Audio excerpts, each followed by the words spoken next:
So on problem number 15 here, I'm going to start by graphing, plotting a couple of the points. So it's y is greater than 4x minus 3. So the y-intercept is negative 3 down here.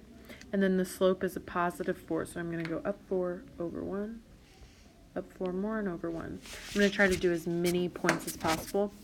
And then I could always look at it as a dashed line or a solid line. And it is going to be a dashed line because it's just greater than.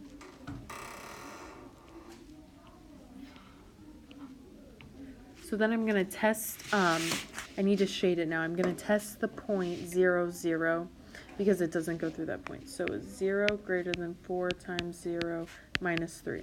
Is 0 greater than negative 3? Yes, it is true, so I will shade that side. You always shade the true side. Then I will start with the next equation, or inequality. And I have y is greater than or equal to negative 2x plus 3. So that intercept is at a positive 3. And then we'll go down 2 over 1, down 2 over 1. Again, plotting as many points as possible to be the most accurate. And that is a solid line when we are connecting those because it's y greater than or equal to.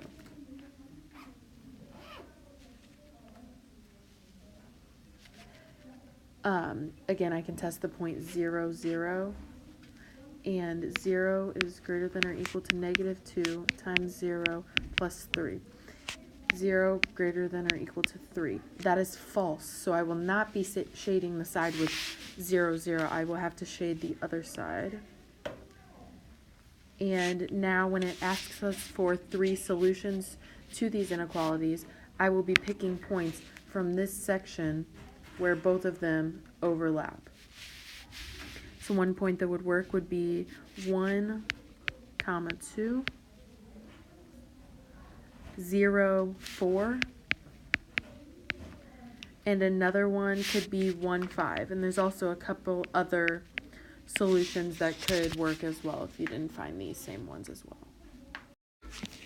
So for this next problem, we're going to have to start by putting the first equation into slope-intercept form.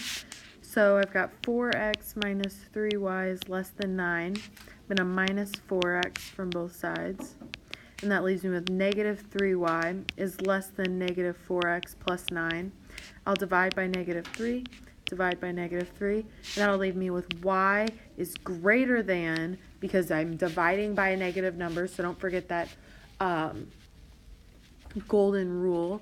And that will leave me with y is greater than 4 over 3x minus 3. So my y-intercept for that one is at negative 3. And then I'll go up 4 over 3. You can't go up anymore. But then that will also be a dashed line because it is y is greater than.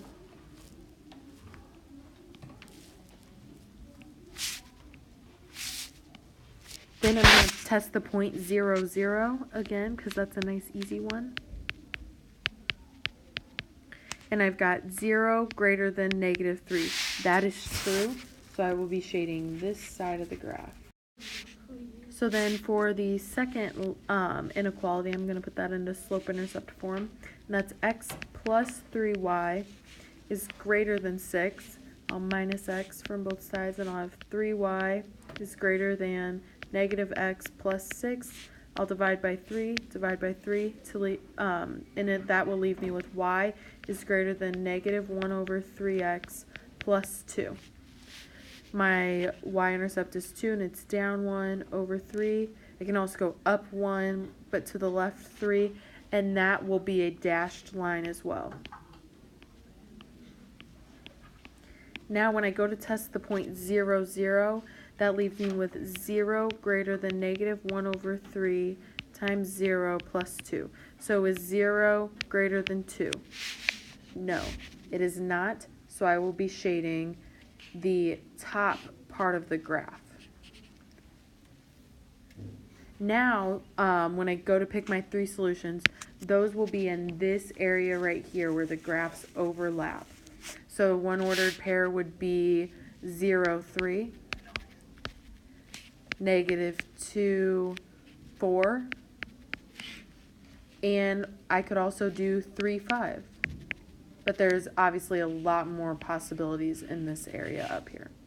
Kids learned all this. So I'm looking at y is greater than or equal to negative 5x plus 3.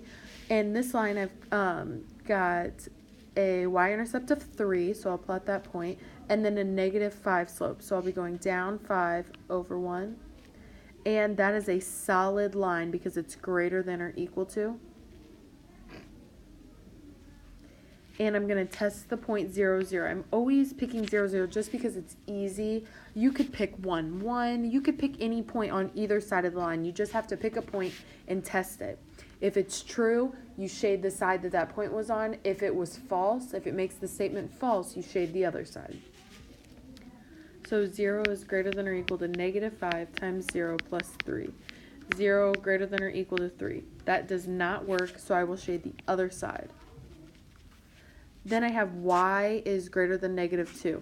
Now, we talked about this in class a couple times. The y-axis is vertical, but when we have y is greater than, less than, or equal to, it is a horizontal line through negative 2. And again, this is a dashed line because it's greater than. So then I just pick a point on that y-axis. I'll pick 1. Is 1 greater than negative 2? Yes, that checks. So I will shade above the dashed line. Then you see that right side, that right section is the one that it overlaps over here in the yellow. So then we will be picking points from that area.